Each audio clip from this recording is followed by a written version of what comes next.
Hello everybody, this is Lita. So I've been not doing so well. My mouth is really acting up.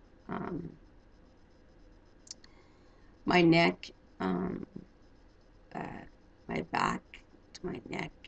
Um, this is a heating pad that you put in the microwave, and it keeps the heat in, and it's for my shoulder, my neck isn't. It's for a lot of part of your body, but I'm using it on my shoulder and back of my neck because it's extremely painful. I took medicine for pain, um, and I'm putting the heat stuff. My husband rubbed it last night a bit, but yeah, extremely painful. I didn't even sleep well last night. I slept in my chair for a bit because I was having a lot of belly pains, and bad enough that it was really uncomfortable. So I could not sleep because I was in pain. So, anyways, other than that, um, I'm going to read two stories today, and Malachi in his sleeper. I think it's from somebody, I think, yeah. Whoever it was. Thank you very much. He looks really good in that.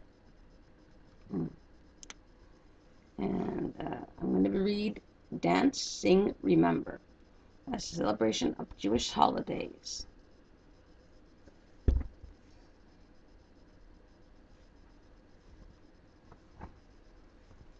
If you want to see the picture of the front here. And it's Leslie Kim, Leslie Kimmelman, and illustrated by Aura Eaton,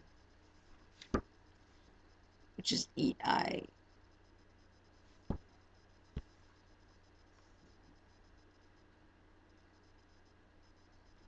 On your side, it'd be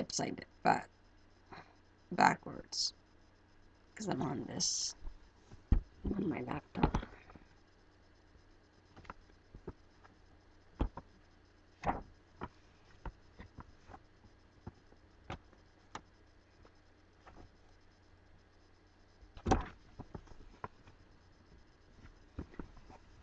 Hag Samich, Happy Holiday. The Jewish religion is thousands of years old.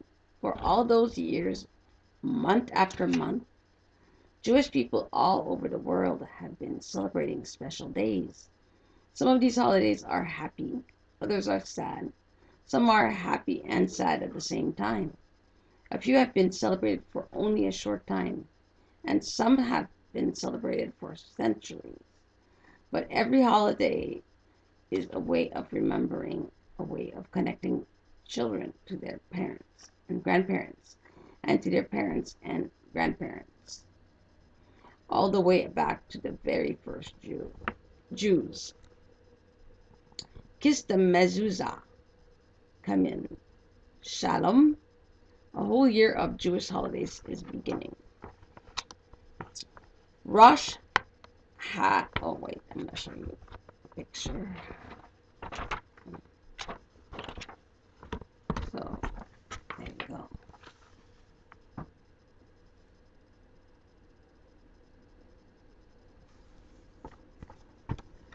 And then it has, okay.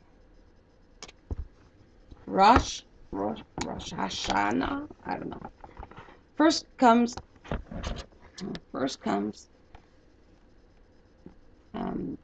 the high holy days, the holiest day of the year.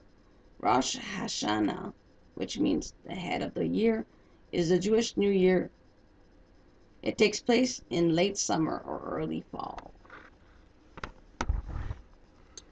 On Rosh Hashanah, we light the holiday candles and bless the wine and the round loaf of challah. We dip challah and apples in honey. Shana Tova, we say, a sweet new year. After dinner and the next day, too, it's time for synagogue. At synagogue, we listen to the blowing of the shofar, a long, twisted trumpet made from the horn of a sheep. Shh! Hear its long, loud sounds. It's telling everyone the new year has begun. We hope it will be even happier than the year that just ended.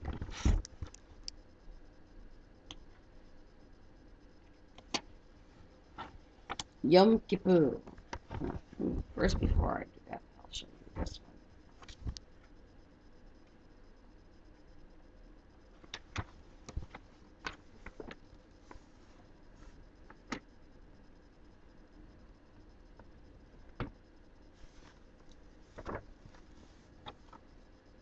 Next is Yom Kippur. Kippur. Anyway, 10 days after Rosh Hashanah, it's Yom Kippur, the Day of Atonement. Yom Kippur means no school, no work, no playing. And for grown-ups, no eating. Instead, we bring boxes and cans of food to synagogue for people who don't have enough money to buy food for themselves. I'm going to have to warm this up again.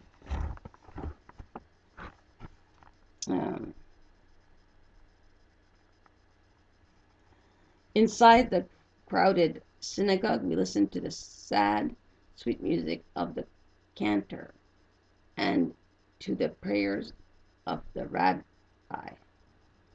To start the year off right, we atone for the bad things we've done. We say, I'm sorry to friends and family whose feelings we've hurt. We promise God and each other to try harder to do better. Shh, listen as the shofar is blowing again. The loud, happy blast tells everyone that the high holy days, which began with Rosh Hashanah, are over.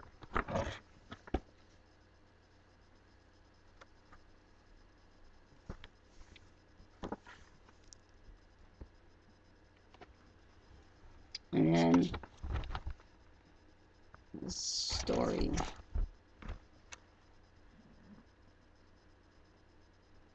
Oh, these are stories after. Okay. Jonah and the great fish. Every Yom Kippur, the story of Jonah is read at synagogues. It is a story about making mistakes and learning from them, and about asking for forgiveness. There once was a city named Nineveh. Terrible things were happening there. People who lived in Nineveh had forgotten all about God. They had forgotten about being good people and leading good lives. God was very angry. God told Jonah to go to Nineveh and to warn everyone of God's anger. Jonah did not want to go, so he ran away. He hid on a ship that was sailing far, far away. After a few days at sea, there was a terrible storm. The waves were so big and the wind was so strong that the little ship was in danger of sinking. God must be angry with someone on our ship, the sailor said. Then Jonah said, I'm the one who has made God angry. If you throw me into the sea, the storm will stop. So the sailor threw Jonah overboard and the sea was calm again. But an enormous fish swallowed Jonah whole. For 3 days inside the belly of that fish, Jonah prayed for forgiveness. God heard his prayer and made the big fish spit Jonah out of the land. Again, God told Jonah to go to Nineveh. This time, Jonah obeyed. The people in Nineveh listened to Jonah. When they heard that God was angry with them, they promised to change their ways. Just like Jonah did, they prayed to God for forgiveness, and God forgave them. This made Jonah mad. He had come so far, and now God wasn't even going to punish Nineveh. He was sat outside town, shaded from the sun by a big plant, thinking angry thoughts about God. So God decided to teach Jonah a lesson. God made the plant die. The hot sun beat down on Jonah. Jonah felt sad for the plant and very sorry for himself. God said to Jonah, "You feel sad about the green plants and you feel sorry for yourself. Don't you think I should feel sad about the many, many people who live in Nineveh and forgive them and help them to change?" Jonah learned something important that day. Learned something important that day. Just as God will forgive anyone who tries to do better, so too people must learn to forgive each other.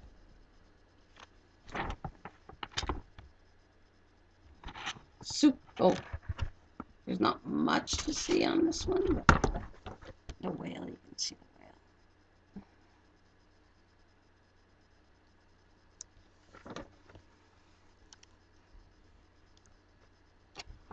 Next is Sukkot.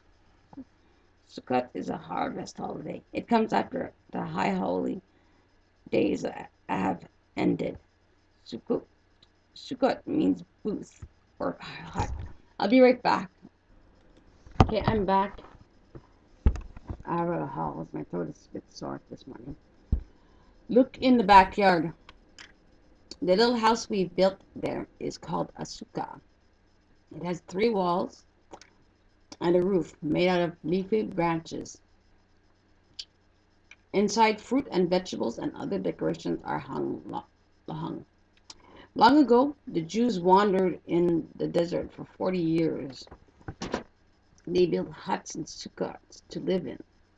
Later, Jewish families also built sukkot so they could stay near their field at harvest time. Every year during the 7 days of Sukkot, we remember those long ago times. Just as the Jewish farmers did, we build a little hut to live in. We thank God for the good food of the earth and for the rain that helps it grow.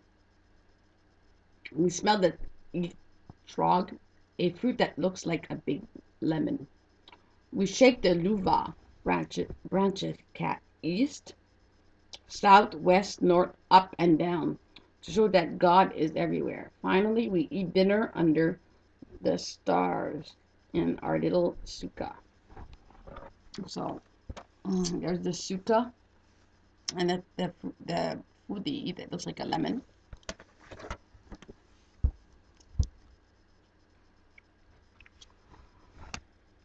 Okay, they have recipes here. Harvest muffin. Okay. Next one is Simchat Torah. There's a lot of pages. Okay. As soon as Sukkot is over, it's Simchat Torah. In synagogue every week, we read from a special book called the Torah. The Torah tells the story of how God created the world.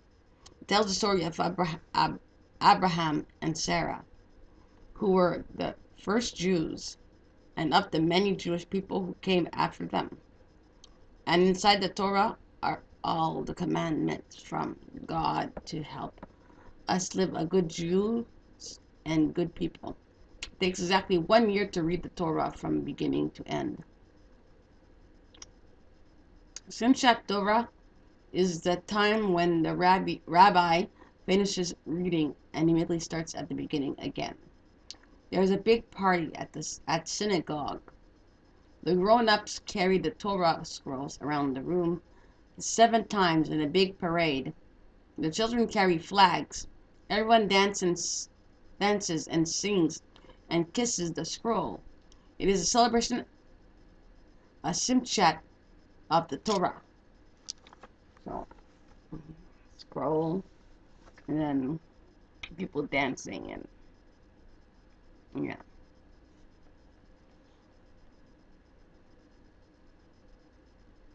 So, yeah. Next one is Hanukkah. The 8th night of Hanukkah comes next. More than 2,000 years ago, there lived a Syrian king named Antiochus Antiochus, he ordered the Jewish people to pray to his gods or face terrible punishment. Some Jews were afraid and they obeyed. But Judah Maccabi, his father and brothers, and many other Jews refused. For 3 long years, they fought for the freedom to pray to their own God in their own way. The Maccabees finally won, but when they went inside the Jerusalem temple to pray, they saw that everything was smashed and broken. Legends say there was only enough oil to light the temple's lamp for one night. Then a miracle happened. The oil burned for 8 days and 8 nights, filling the temple with its beautiful brightness.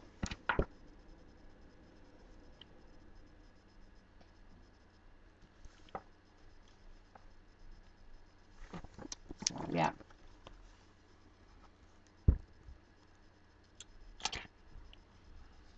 Today, at Hanukkah, we celebrate the freedom to follow the Jewish religion and we celebrate the miracle of oil.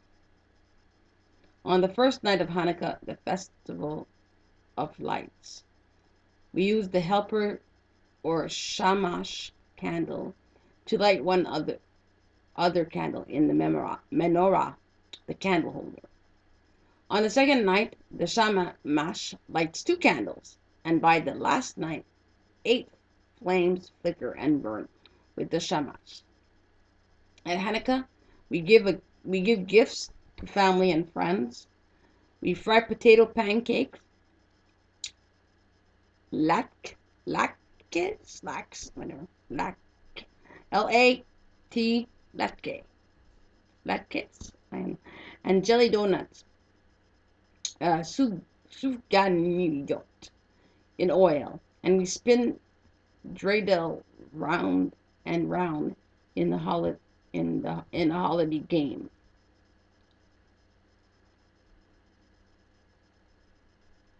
The dreidel game. The dreidel game is easy to play. Make a big pile of pennies in the middle of the floor. Make small equal piles in front of each player. Two. Then take turns spinning the dreidel.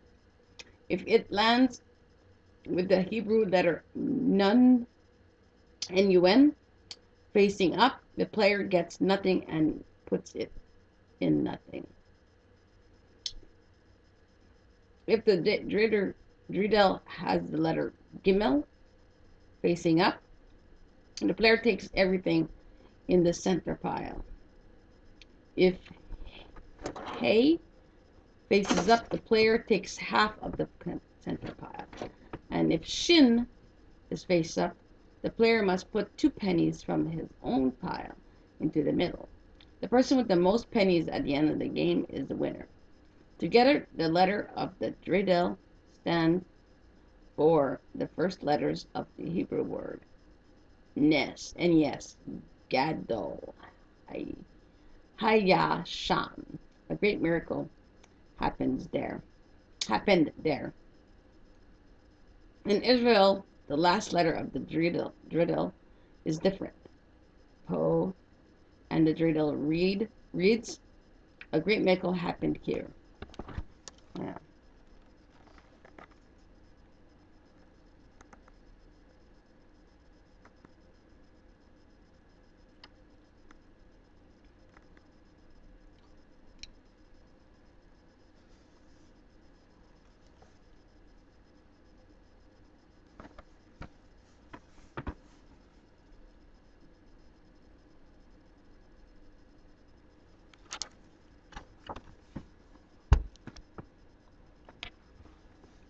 The Shiva, I don't know, the Shiva, I'm not sure. So how these words are said, I'm just guessing here. Tu Shivat means the new year of the trees. In Israel, where many Jews live, the land is dry. Growing trees and other plants is very important. So Israelis celebrate Tu Shiva by planting new trees in their land. Jewish people all over the world help celebrate by sending money to Israel for tree planting. Sometimes we even plant a tree in our own yard in honor of the holiday. Planting trees reminds us to take good care of our home. And what food are we eating on Shivat? The delicious food that grows on Israeli trees: olives, dates, almonds, carobs, figs, and pomegranates.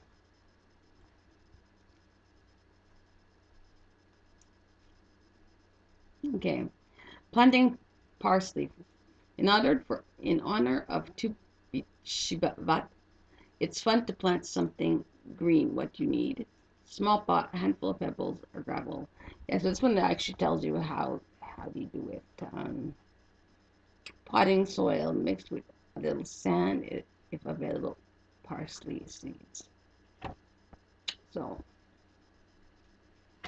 yeah, that's to for the plants to grow, help plants grow. Yeah.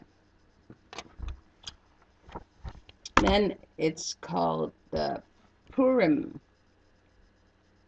Okay, get ready for a party. It's Purim, the noisiest, happiest holiday of the year. The Bible says that in the days of King Ahasuerus, there lived a wicked man named Haman. When the Jews refused to bow down to Haman, saying that they bowed only before God, Haman was very angry. He convinced the king to pass a law ordering that all Jews in the land be killed. The king did not know that his own queen was Jewish. Queen Esther bravely went to the king, her husband, and asked him to change the law. King Ahasuerus loved his queen. He realized the law was a bad one. Haman was punished, and the Jews were allowed to live in peace.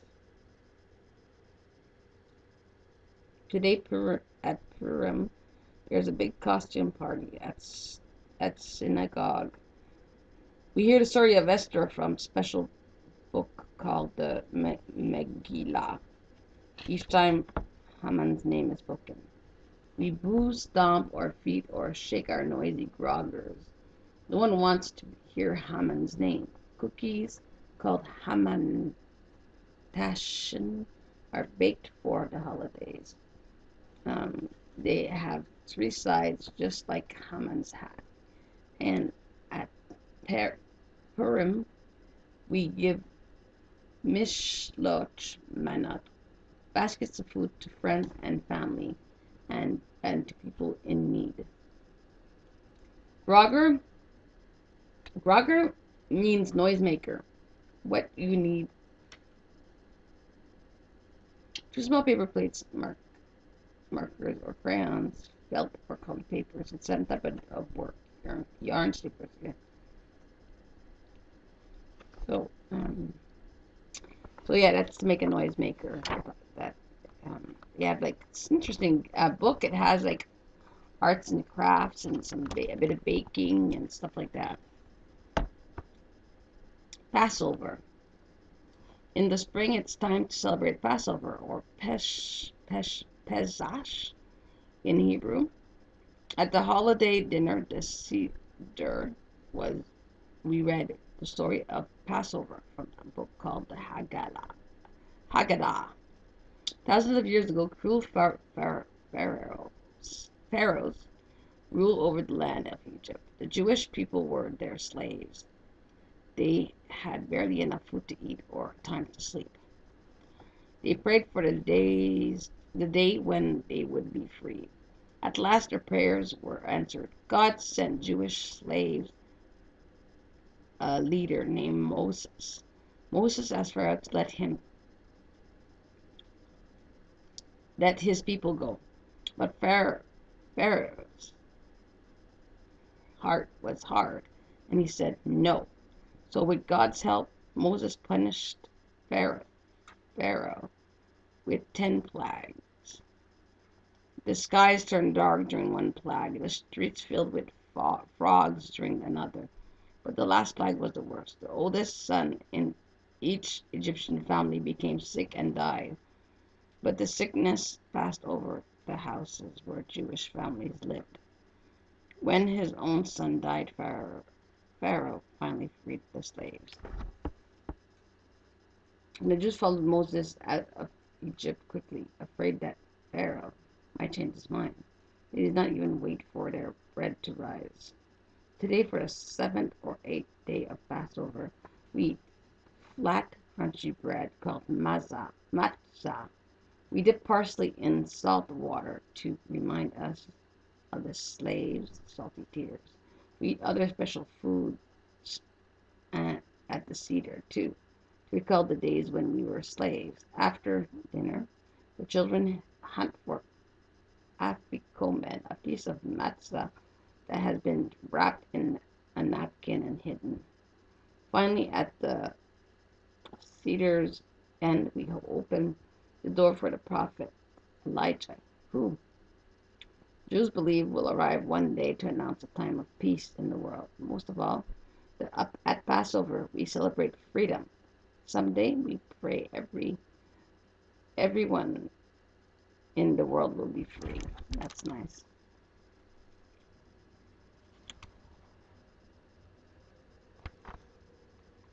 Next is matzah. When Moses led the Jews people, oh wait, there's not much of a picture, but I can show the baby in there. Okay.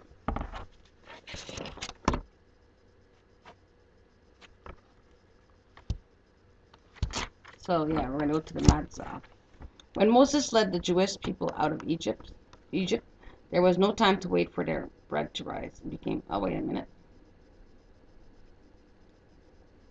I already read that. Here we go.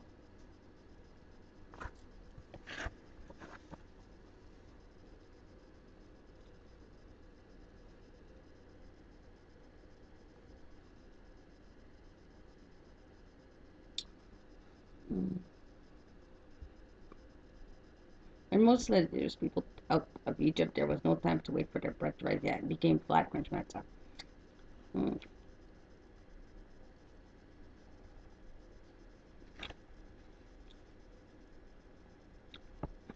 Yeah, I was just telling you how to make it.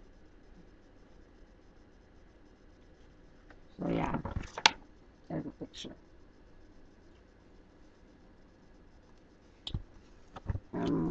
Next is, it's called Yom Hashwa. I think. I'm not sure how it's pronounced, but it's my guess. Soon after Passover is a very serious and sad day on the Jewish calendar. It is called Yom Hashwa. Not too many years ago lived an evil and powerful man, the leader of a big country. Like Haman, he wanted to kill the Jewish people. His name was Adolf Hitler. This time he was even more powerful. This time there was no Queen Esther to change his mind. There was no Queen Esther to help save the Jews. On Yom HaShoah, we say prayers and remember all the Jews who died in the Holocaust, the Shoah. Never again can the world let such a terrible thing happen. And there's nothing much on this page, but a nice black bird here, or a shadow. It looks like a black bird though. Yeah. Yom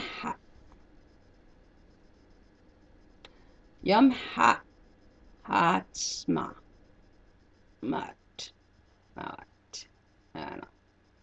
Mat.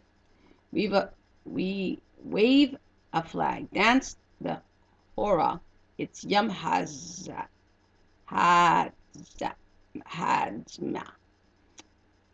Hatmaut. Israel's birthday. Too often in history, Jews have been treated badly or have been chased from lands in which they live. That is why the Jewish people created the country of Israel. Jews from all over the world can come and live there. Today, Israel is more than 50 years old. The Jews of Israel and Jews who live elsewhere all celebrate Israel's birthday together. It is good to have the safe home for the Jewish people.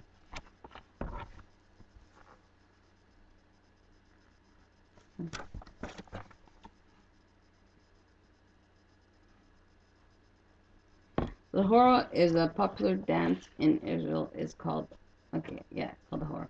People do the Hora on many happy occasions. And then it says to tell you how you dance the Hora, but I'm not going to read that. Shavuot.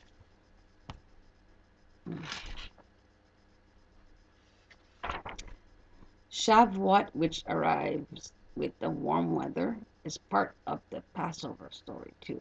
After Moses led the Jews out of Egypt, they came to a big mountain, Mount Sinai. Moses climbed up.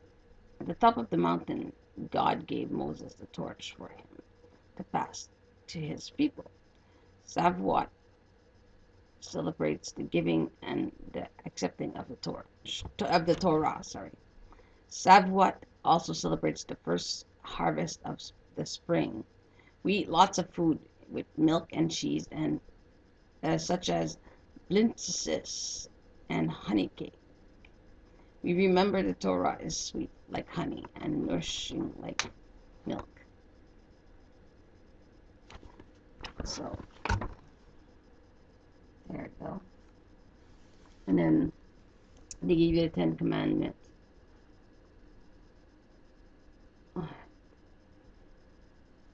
On the next page. Now, next one is Sabbat. Shabbat, not Shabbat Shalom. Welcome Sabbat. Or in Hebrew, Shabbat, which comes not just once a year, but every single week. The Torah says that God created the world, the sun and the moon and the earth, day and night, animals and people, in 6 days. Then God saw that the work was good and rested on the seventh day. So on the seventh day, we rest too, from sundown on Friday to sundown on Saturday. We honor God with the Shabbat. On Friday night, we light candles, bless the wine and the challah, and eat a delicious dinner. Often we go to synagogue on Saturday.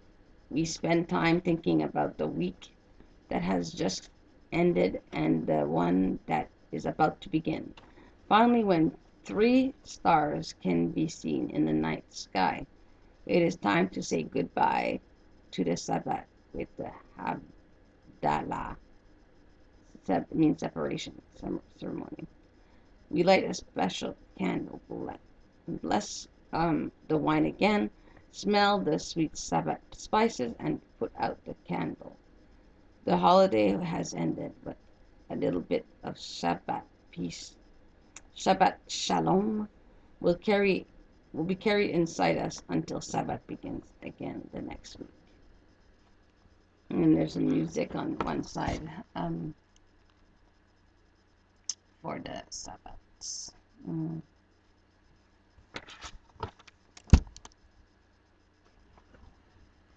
then there's a blessing for children.